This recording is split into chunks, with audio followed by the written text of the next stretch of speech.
pasos ben estudados. É certo que o sistema nos está agardando os nosos erros para lanzarse como a bestas en riba de nós, e todos os pasos teñen que ser cautelosos, con optimismo, explicando con moita pedagogía a ciudadanía de por que hai unha cousa que se fai, outra que ten que agradar algo máis, pero dende logo que se queremos poñer todo o esforzo en aliar o máis básico, que son os dereitos máis fundamentais, que é o gran esquecido, a gran política esquecida polo sistema, o dereito á vivenda, o dereito ao sustento e o dereito ao traballo. Entón, eu creo que hai que dar pasos ben estudados. É certo que o sistema nos está agardando os nosos erros para lanzarse como a bestas en riba de nós, e todos os pasos teñen que ser cautelosos, con optimismo, explicando con moita pedagogía a ciudadanía de por que hai unha cousa que se fai, outra que ten que agradar algo máis, pero dende logo que se queremos poñer todo o esforzo en aliar o máis básico, que son os dereitos máis fundamentais, que é o gran esquecido, a gran política esquecida polo sistema, o dereito á vivenda, o dereito ao sustento e o dereito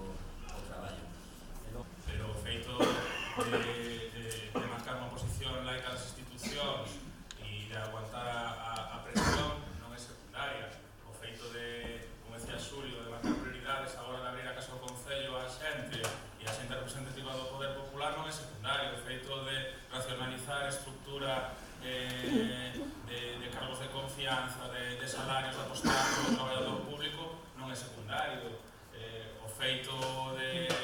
racionalizar o uso de coches oficiais, de ir camiñando e de empezar a coller tipo fino tampouco é secundario. Claro, eso verdadeiramente coido que en sí mesmo non deixa de ser o impulso inicial deste proceso, e eu creo que vai a cambiar o estado das cousas. Logo, nos vindeiros meses, as apostas que todos temos, a aposta polo social, no caso de Santiago, fixamos durante toda a campaña, a segunda sete de grandes cidades galegas que menos gasto social fixo, estando na metade da media do gasto social por habitante dos concellos galegos, nos 4 anos nos que a xente pasou peor, entendendo o gasto social como beneficencia, derivando responsabilidades. Eso hai que poñer en marcha maiores tamén nos novos orzamentos. Efectivamente, que cargarse 260 anos de historia e de tradición foi algo que só se fixo durante unha breve lapso na Segunda República. Non nos cargamos nada, evidentemente, pero pusemos as cousas ao seu sitio, creo eu. Ese clamar pola laicidade das institucións é algo tan subversivo que ata a propia Constitución española de 1978 fala de que ninguna confesión terá carácter oficial, e, por tanto, ningún acto litúrgico debería ter ese carácter oficial, algo que parece que escandaliza a eses poderes fácticos e que, curiosamente, nos van a dar por todas partes. Sin embargo, eso non foi certo tampouco, porque que pasou? Que esta foi unha discusión moi de tertulianos, verdade? Unha discusión moi de institucións, pero non houve unha discusión real na rúa, por lo menos na Coruña non houve unha discusión real na rúa. O que máis se metía na Coruña era, non sabía que existía eso. Non debe ser moi custoso levar adiante a participación cidadá cando a elaboración do programa se foi participada, cando esas primarias nas que participou moita xente na candidatura de Ferrol en Común foi participada, e o que compra agora é darle impulso e un aumento exponencial a esa participación. Como dixen antes, en Ferrol xa temos esa ferramenta, simplemente estaba aí oxidada, hai que darlle uso e hai que activala para que en cada un dos barrios se reproduza o modelo que tivemos como Iniciativa Popular, como Ferrol Natal, aumentar o que é a participación de cada cidadán a título individual en cada barrio, que se vexa implicado e non só participar no sentido de opinar, sino participar no sentido de decidir. Eu creo que as propostas do programa surgiron en común de baixo arriba, e as decisións de goberno de cada concelleiro tamén, fora do trámite ordinario, nas decisións grandes da ciudadanía, as decisións que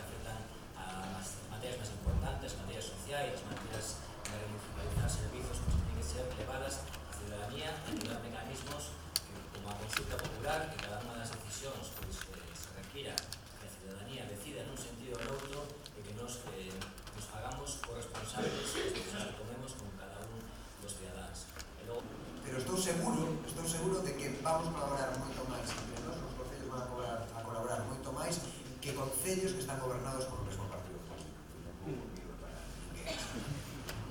Estou absolutamente convencido, porque eu creo que vai no noso ADN, é dicir, non se pode facer política colaborativa, non construir programas colaborativos, facer crowdfundings e despois poñerse a pelear contra el electorado, porque entonces seríamos esquizofrénicos ou algo así, ¿no? Que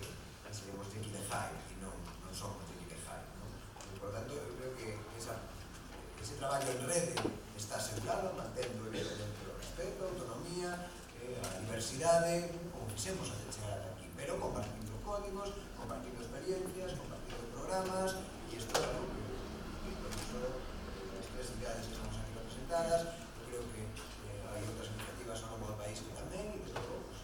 resto do Estado tamén estivemos non colaborando Madrid, Barcelona, Zaragoza, e resulta que aqueles que máis colaboramos somos os que ahora estamos nas alcaldías, non? Iso tamén. Ou por non ser moi concreto, máis próximo, para cando as primeiras decisións sobre auditorías públicas, a través do Consello de Contas, a Agencia Tributaria, Diputación, Tesorería ou Intervención, a respecto das contas de cada concello, porque a vontade nosa é tamén empregar o que son esos habilitados e esos equipos para evitar internamente o concello e para logo ser transparentes, non para sacar peito ca herdanza recibida, sino bueno, para clarificar cal é a situación real do concello, porque a xente maior de saber tamén quere feitos e bueno, que conciliar as dúas cousas, non? Eu sí que non creo, incluso xa por experiencias previas na cuestión de auditar externamente, sí que te podes apoiar noutros organismos como os que ti comentaches, pero as grandes empresas auditoras no fondo non deixan de ser de fora as empresas do sistema que van ser máis que facer unha auditoría, unha garabata a medida, non? E non é a cuestión, non? Eu creo que hai que recuperar a función pública e esa é un pouco a nosa medida, a nosa aportación. Como vedes a cuestión da confluencia a nivel galego, a nivel de Estado xa é moito máis complicado, pero polo menos se podes darme unhas pistas das vosas opinións. Gracias. Hai que, como din estes foros, aquí un sentidillo, eu creo que hai que construíla tendo en conta sobre todos os movimentos sociais, os movimentos políticos, desde logo, os que tienen cabida nesta marea galega. Eu creo que o importante é que surja realmente de a unidade popular e da ciudadanía. Eu creo que sí que se vai dar, os motoristas, por lo menos de todo en común, nas análisis que facemos nas asambleas, estamos convencidos que así vai ser, que imos poner todos os esforzos para que esa marea se produza o ano que ven en Galicia e que tomemos a xunta, en vez de tomar os concellos, imos estar aí sacando do seu sillón a Feijóo. Para eso, un camiño onde ninguén queira ser protagonista, independentemente da forza política na que milite, porque non hai que desvirtuar a importancia da militancia política, pero eso non quere dicir tampouco que se sea unha barca que un partido concreto que estuve a iniciativa, sino que surge como todos os movimentos que temos aquí presentes, con espontaneidade, con coherencia e avanzando no que dicíamos a construir. Pues estamos fora da hora, señoras Targos e Danzas, a todos que estáis aquí, especialmente a limpiar este pre. Gracias a que se me pasa aos compañeros de Mandar de Ouro, que llevan aí todo o tempo e especialmente agradecer esas arterias entre os galegos. Gracias aos dos alcaldes por acompañarnos, nos uniremos a partir de hoxe de mañá en Plaza Punto Gal, e tamén en Plaza Punto Gal das Segas.